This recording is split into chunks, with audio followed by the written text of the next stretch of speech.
الحمد لله نحمده ونستعينه ونستغفره ونعوذ بالله من شرور أنفسنا ومن سيئات أعمالنا من يهده الله فلا مضل له ومن يضلل فلا هادي له أشهد أن لا إله إلا الله وحده لا شريك له وأشهد أن محمدا عبده ورسوله صلى الله عليه وعلى آله وسلم يا أيها الذين آمنوا اتقوا الله حق تقاته ولا تموتن إلا وأنتم مسلمون أما بعد. Jemaah sekalian yang semoga Allah muliakan kita semuanya. Kita mulai dengan kalimat syukur kepada Allah Tabaraka wa Ta'ala. Di Jumat kali ini kembali kita dapat mendatangi tempat untuk kita beribadah kepada Allah Jalla wa'ala. Allah berikan kepada kita kesehatan, kesempatan, keluasan waktu dan nikmat lainnya. Mudah-mudahan apa yang kita lakukan ini Allah catat sebagai amal saleh yang dapat memperberat timbangan kebaikan kita nanti pada hari kiamat. Jamaah sekalian yang berbahagia, alhamdulillah hari ini hari yang mulia karena di hari Jumat, dan ternyata bukan Jumat biasa, tapi hari ini adalah hari Jumat yang luar biasa. Karena hari Jumat bertepatan dengan 10 hari pertama bulan Zulhijjah. Ya, segala macam kemuliaan ada di hari ini. Hari Jumat di bulan-bulan yang lain juga mulia, dan hari Jumat merupakan sebaik-baik hari dalam satu pekan dan merupakan hari raya kita sebagai umat Islam. Tapi karena bertepatan dengan 10 hari pertama bulan Zulhijjah, tentu semakin besar sekali keutamaan di hari Jumat ini. Di mana Nabi SAW menyebutkan, "Ma min ayyamin al-amal salih fihinna ahabbu ila Allah." Tidak ada amal-amal saleh yang dilakukan oleh seorang muslim yang lebih Allah cintai dibandingkan amal saleh yang dilakukan di 10 hari pertama bulan Zulhijjah. Kita hari ini berada di bulan Zulhijjah, di awal-awal bulan Zulhijjah. Dan Rasul mengatakan tidak ada hari di mana kalau amal soleh dilakukan pada hari-hari tersebut lebih Allah cintai dibandingkan amal yang dilakukan di 10 hari pertama bulan Zulhijjah. Maka sahabat mengatakan tidak juga jihad fisabilillah ya Rasulullah, tidak juga jihad perang di medan perang bersama orang kafir. Tidak lebih mulia kecuali orang yang keluar dari rumahnya dengan harta dan jiwanya, kemudian dia mati syahid. Hanya orang mati syahidlah yang bisa mengalahkan keutamaan orang yang beramal soleh di 10 hari pertama bulan Zulhijjah.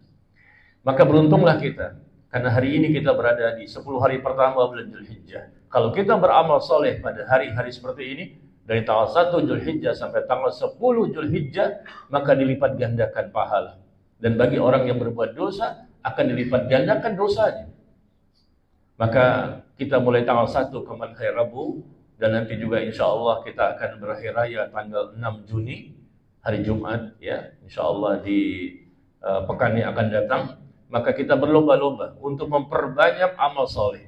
Kita lakukan adanya perjuangan dan pengorbanan, kesabaran dan ketulusan, adanya sesuatu yang kita persembahkan kepada Allah Tabaraka wa Ta'ala. Tentunya kita insya Allah berkorban. Kita menyembelih hewan korban, barangkali di antara kita ada yang mampu untuk membeli sapi, atau mungkin kambing, ya, atau mungkin domba, atau mungkin masuk dari 1/7 sapi. Nah, kita lakukan itu bagi mereka-mereka yang memiliki kemampuan. Karena ini bentuk syukur kita kepada Allah Tabaraka wa Ta'ala. Selama 1 tahun Allah memberikan nikmat yang tidak terhingga. Salah satu cara syukur yang Allah syariatkan dengan kita berkorban. Kita membeli hewan dan membeli dengan harta yang halal, dan kita berkorban dengan ikhlas karena Allah Tabaraka wa Ta'ala. Dan ini merupakan sesuatu yang sesuai dengan apa yang Allah firmankan dalam Al-Quran. Inna a'tainakal kautsar fasalli li rabbika wanhar. Sesungguhnya kami telah memberikan kepada kalian begitu banyak nikmat, maka dirikan salat dan berkorbanlah. Tetapi sekali lagi, berkorban bagi yang mampu. Ya, tentunya membeli hewan ini butuh dana yang besar, ya paling tidak beberapa juta. Maka bagi yang mampu, saya menghimbau diri saya pribadi dan semua yang hadir, marilah kita lakukan berbagai macam bentuk amal soleh dengan berkorban salah satunya. Karena Rasul sallallahu alaihi wasallam mengatakan, "Man kana lahu sa'atun wa lam yudahhi." Barang siapa dia punya kemampuan sebetulnya untuk berkorban, tetapi dia tidak mau berkorban, maka jangan sekali-kali dia mendekati tempat sholat kami. Rasul mencela, mengecam, tidak suka umat yang mampu sebetulnya untuk membeli hewan kurban. Allah tidak butuh kepada hewan tersebut. Allah tidak butuh daging dan darahnya. Tapi Allah ingin melihat sejauh mana tingkat ketakwaan kita rela untuk berkorban. Dan ini bentuk latihan sebetulnya. Latihan agar kita bisa menjadi orang bertakwa. Dan Allah sebutkan itu di surah Al-Hajj, bahwa unta-unta yang dipersembahkan dalam korban itu tidak akan sampai kepada Allah daging dan darahnya, tetapi ketakwaan yang kamu miliki. Sama seperti kita berpuasa di bulan Ramadan selama 1 bulan. Apa tujuannya? Agar kita menjadi orang bertakwa. Jadi Allah syariatkan beberapa perkara agar kita mampu menjadi orang bertakwa. Kita latihan, kita belajar untuk beribadah. Maka jangan sia-siakan. Subhanallah. Barangkali di antara kita ada yang bersemangat ketika di bulan Ramadan, tetapi kurang bersemangat di 10 hari pertama bulan Zulhijjah.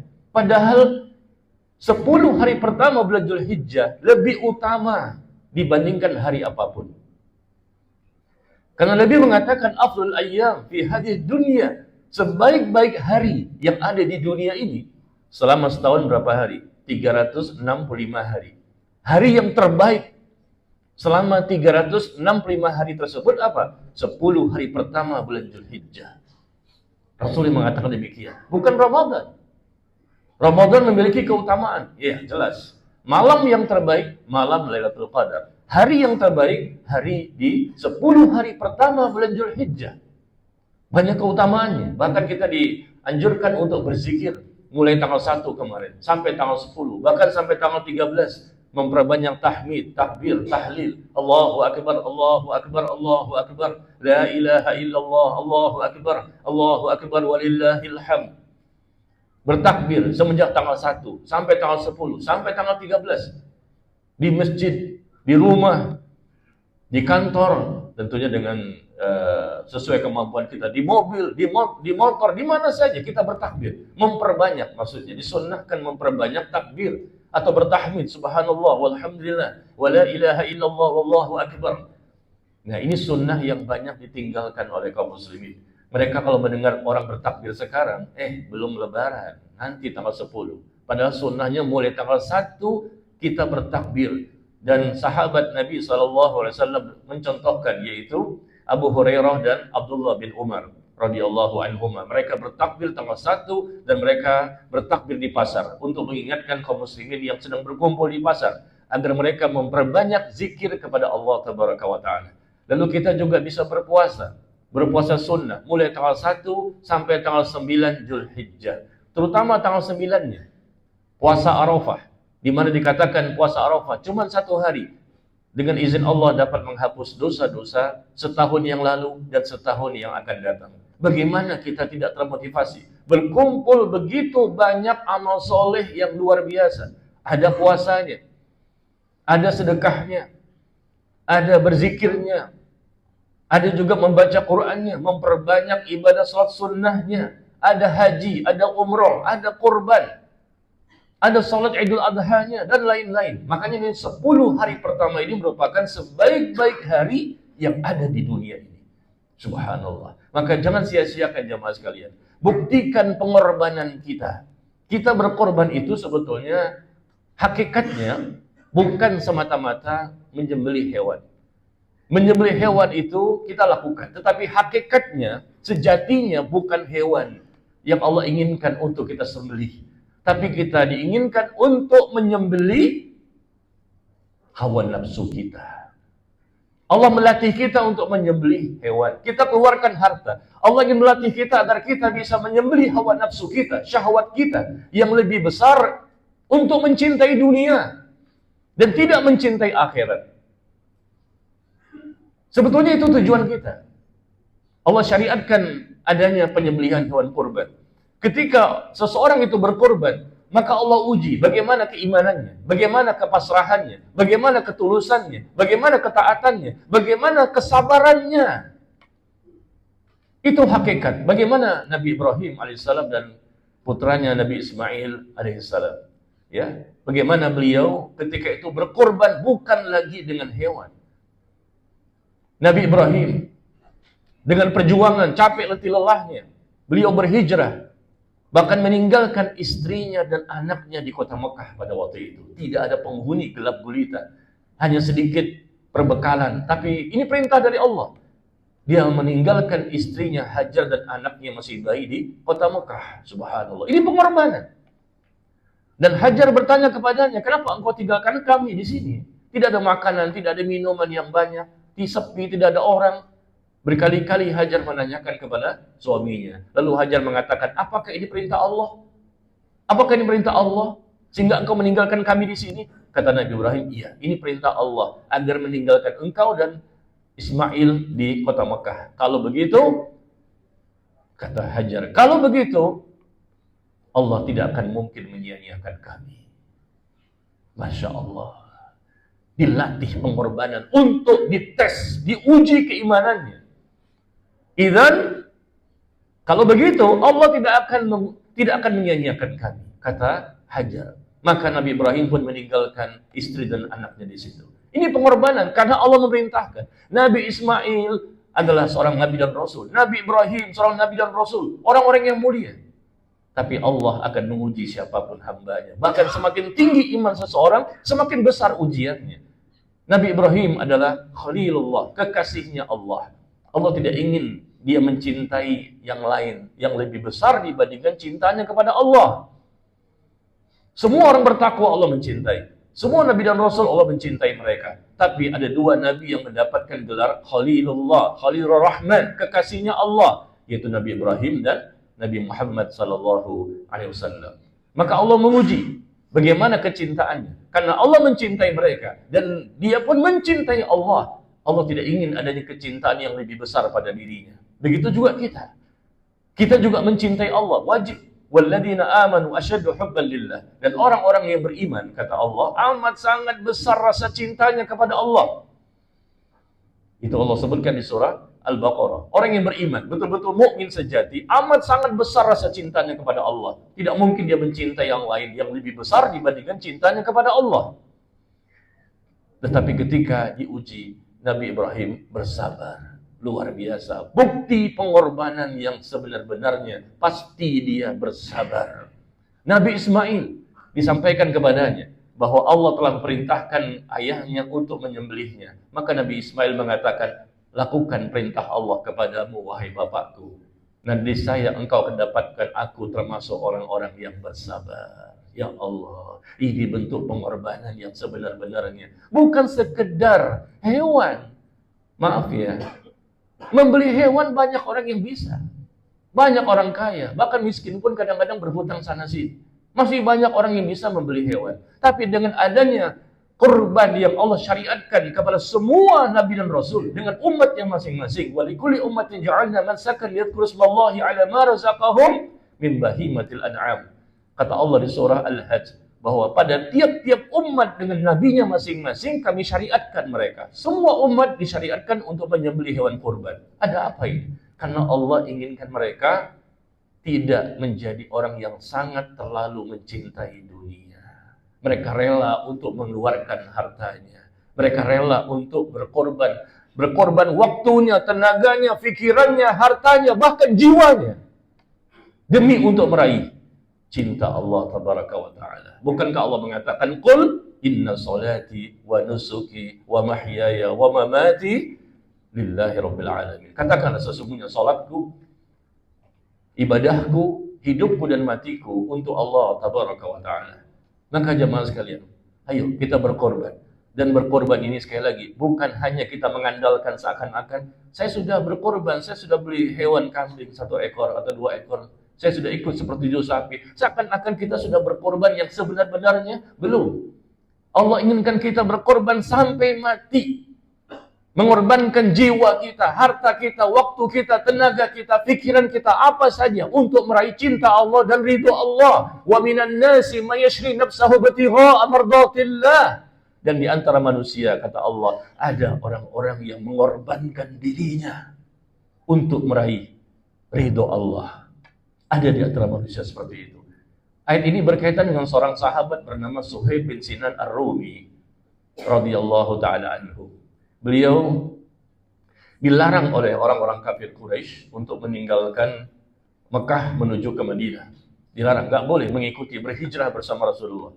Tetapi kamu boleh berhijrah bersama Muhammad, kata orang kafir Quraisy, kalau kamu tinggalkan hartamu semuanya, rumahmu, hewan-hewan begitu banyak, dia konglomerat, kaya raya yang luar biasa, tinggalkan keluarga, tinggalkan semua, baru kamu boleh berhijrah ke Madinah. Apa kata Suhaib bin Sinan Ar-Rumi? Kalau itu saja, syaratnya agar aku bisa berhijrah bersama Nabi Muhammad SAW akan aku lakukan. Silakan ambil semuanya. Yang penting aku bisa berhijrah. Dia berhijrah ke Madinah hanya dengan mengandalkan baju yang menempel di badannya, tidak membawa sepeser harta pun. Semua ditinggalkan. Padahal dia orang yang kaya raya. Ini berkorban yang sebenar-benarnya. Karena Rasul merintahkan kaum muslimin untuk berhijrah ke Madinah. Lalu ada di antara mereka yang dihalang-halangi oleh orang-orang kafir Quraisy. Silakan ambil dunia itu. Dia rela untuk mengorbankan apapun yang dia miliki di kota Mekah demi meraih ridhonya Allah. Maka Allah turunkan ayat berkaitan dengan beliau, Suhaib bin Sinan Ar-Rumi radhiyallahu anhu. Allah mengatakan di surah Al-Baqarah, "Wa minan nasi may yashri nafsahu ibtigha'a mardatillah wallahu ra'ufun bil 'ibad." Dan di antara manusia ini, kata Allah, ada orang-orang yang mengorbankan dirinya untuk meraih ridho Allah. Dan ayat ini berkaitan dengan Suhaib bin Sinan Ar-Rumi. Maka ketika beliau berhijrah ke Madinah, beliau pun disambut oleh para sahabat. Beliau tidak tahu kalau Allah turunkan ayat tersebut. Lalu beliau dikasih tahu oleh sahabat yang lain, sebetulnya Allah telah turunkan ayat berkaitan dengan dirimu. Masya Allah, ini pengorbanan. Maka kita jangan sampai menjadi orang yang sombong dan ujub, berbangga-bangga dengan hewan yang kita korbankan. Karena ada orang-orang yang seperti itu. Bahkan foto sana, foto sini, ditampilkan di sosial medianya. Subhanallah. Dikhawatirkan tidak ikhlas. Hanya sekedar kambing saja dan sapi, berbangga-bangga luar biasa. Ini mahal harganya ratusan juta. Tidak seberapa dengan nikmat yang Allah berikan kepadamu. Coba lihat pengorbanan bagaimana para sahabat, bagaimana Rasulullah, bagaimana orang-orang setelahnya. Pengorbanan yang sesungguhnya butuh keikhlasan, butuh kepasrahan, butuh ketundukan, butuh kesabaran, butuh keimanan yang benar. Itu bukti pengorbanan yang sebenar-benarnya. Seorang mukmin yang sejati rela mereka mengorbankan apapun demi meraih ridho Allah. Mati pun tidak masalah. Yang penting Allah ridho, Allah mencintai, Allah mengampuni, Allah merahmati, Allah memberkahi. Jadi tema kita ini sebetulnya adalah tema untuk mengingatkan kita bahwa jangan kita berbangga-bangga atau merasa bahwa sudah berkorban yang sebenar-benarnya. Hanya latihan sebetulnya. Kita dilatih untuk bisa berkorban dengan sebanyak mungkin. Allah tidak butuh kepada manusia. Manusia tidak berkorban pun, mau berkorban pun sama saja. Allah Maha Kaya, Allah Maha Kaya, Allah Maha terpuji, Allah Maha kuasa, Allah Maha segala-galanya. Tetapi Allah melatih, mensyariatkan korban ini agar kita menjadi orang-orang yang menempatkan cinta kepada Allah di atas segala-galanya. Yang menyebabkan seseorang itu susah untuk berkorban adalah karena cinta dunia yang berlebihan. Jundub bin Abdullah Al-Bajali radhiyallahu anhu, seorang sahabat, beliau mengatakan, "Hubbud dunya ra'su kulli khati'ah." Hubbud dunia, cinta dunia yang berlebihan merupakan pangkal pokok dari segala macam dosa dan kesalahan. Apapun kesalahan dan dosa yang kita kerjakan saat ini, kemarin dan besok, kesimpulannya satu, karena kita lebih mendahulukan dunia dibandingkan akhirat. Semakin besar ambisi seseorang dan tujuan seseorang dan cinta seseorang dengan dunia, maka dosanya akan semakin banyak. Tetapi kalau ambisinya untuk akhirat, cintanya kepada akhirat lebih banyak, lebih besar dibandingkan dunia, maka dosanya pun akan lebih sedikit. Ini kesimpulannya. Kenapa kita melakukan dosa selama ini? karena kita mencintai dunia secara berlebihan. Bukan tidak boleh mencintai dunia, kita boleh mencintai dunia dengan baju yang bagus, motor yang bagus, rumah yang bagus, silakan saja. Allah tidak melarang kita. Kita mencintai istri, suami, anak, orang tua, dan lain-lain. Tetapi Allah melarang kita untuk menjadikan segala sesuatu selain Allah, ternyata cintanya lebih besar dibandingkan cinta kita kepada Allah dan Rasulnya Sallallahu Alaihi Wasallam. Ayo sama-sama ya jemaah, marilah kita buktikan pengorbanan kita yang hakiki, yang sejati kepada Allah Tabaraka wa Ta'ala, agar kita bisa mendapatkan cintanya, agar kita bisa mendapatkan rahmat, karunia, ridho, keselamatan dunia dan akhirat. Aqulu qawli hadza wa astaghfirullah li wa lakum.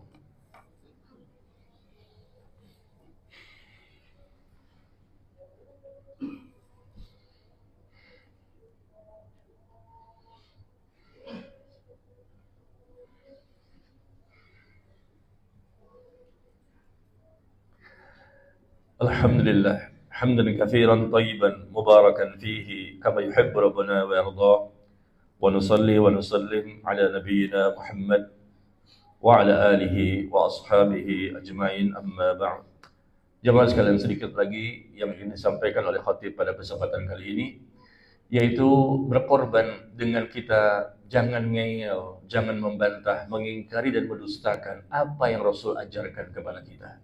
Masih ada kaum muslimin yang ingin beragama, mereka muslim, tapi ingin beragama sesuaikan dengan hawa nafsunya, ingin beragama Islam ini disesuaikan dengan perasaannya, logikanya, dan kepentingan dunianya. Nggak boleh seperti itu. Agama ini milik Allah, Islam itu wahyu dari Allah Tabaraka wa Ta'ala. Maka jangan kita mengotak-atik Islam ini dengan perasaan kita sendiri. Kita ikuti saja, sami'na wa ata'na, kami dengar, kami taat, kami dengar, kami taat. Apa yang Allah dan Rasulnya sampaikan kepada kita. Kalau kita masih beragama Islam ini ternyata menyesuaikan dengan hawa nafsu kita, perasaan kita, logika kita, dan kepentingan dunia kita, dan apapun, berarti kita belum berkorban. Berarti kita belum berkorban pada hakikatnya. Kita belum berkorban menyembelih perasaan, hawa nafsu, syahwat, dan lain-lain, cinta apapun yang ternyata itu bertentangan dengan syariat dari Allah dan Nabi SAW. Maka orang yang berkorban dengan sebenar-benarnya adalah seseorang yang ikhlas. Tidak ada riya, ujub, sum'ah, dan sombong. Orang yang berkorban dengan sebenar-benarnya adalah orang yang pasti mereka mengikuti sunnah Nabi SAW. Cara beragamanya, bagaimana akidahnya, bagaimana ibadahnya, bagaimana akhlaknya. Selalu mereka ingin mengikuti contoh manusia terbaik yang Allah cintai, Allah rekomendasikan menjadi manusia pertama kali yang akan masuk ke dalam surga. Maka dia selalu berusaha mengikuti ajaran yang Rasul praktekkan, yang Rasul ajarkan. Itulah bentuk pengorbanan yang sejati. Tapi kalau sampai hari ini ternyata kita tidak ikhlas dalam beribadah, sampai hari ini masih banyak dosa-dosa yang kita kerjakan, sampai hari ini masih juga kita tidak mau mengikuti Rasul Sallallahu Alaihi Wasallam dalam cara beragama yang beliau ajarkan, meskipun hewan sapi sampai 5 ekor, kambing 10 ekor, pada hakikatnya orang tersebut belum dikatakan berkorban yang sebenarnya, karena hatinya masih berpenyakit, hatinya masih keras, hatinya kotor, hanya menginginkan dunia saja, bukan Allah niat dan tujuan mereka dalam beramal. Dan kalaupun beramal, ternyata tidak mau mencocokkan, tidak mau mereka seperti apa yang Rasul Sallallahu Alaihi Wasallam contohkan, yang Rasul ajarkan, yang Rasul tuntunkan kepada mereka. Pada itu merupakan kewajiban bagi setiap muslim. Ayo kita sama-sama berbenah, kita memperbaiki diri kita. Semoga Allah memberikan taufik dan hidayah kepada kita. Marilah kita berdoa kepada Allah Tabaraka wa Ta'ala, dan semoga Allah mengijabah doa-doa kita. Allahumma salli ala Muhammad wa ala ali Muhammad كما صليت على إبراهيم وعلى آل إبراهيم إنك حميد مجيد وبارك على محمد وعلى آل محمد كما باركت على إبراهيم وعلى آل إبراهيم إنك حميد مجيد اللهم اغفر للمسلمين والمسلمات والمؤمنين والمؤمنات الأحياء منهم والأموات إنك سميع قريب مجيب الدعوات يا قاضي الحاجة اللهم اغفر لنا ولوالدينا وارحمهم كما ربيانا صغارا اللهم أعنا على ذكرك وشكرك وحسن عبادتك ربنا ظلمنا أنفسنا وإن لم تغفر لنا وترحمنا لنكونن من الخاسرين. اللهم ربنا لا تزغ قلوبنا بعد إذ هديتنا وهب لنا من لدنك رحمة إنك أنت الوهاب. اللهم اجعلنا من الصابرين، اللهم اجعلنا من المتقين، اللهم اجعلنا من المخلصين في عبادتك. لا حول ولا قوة إلا بك. اللهم تقبل منا إنك أنت السميع العليم، وتب علينا إنك أنت التواب الرحيم. ربنا آتنا في الدنيا حسنة وفي الآخرة حسنة وقنا عذاب النار. وصلى الله على نبينا محمد والحمد لله رب العالمين.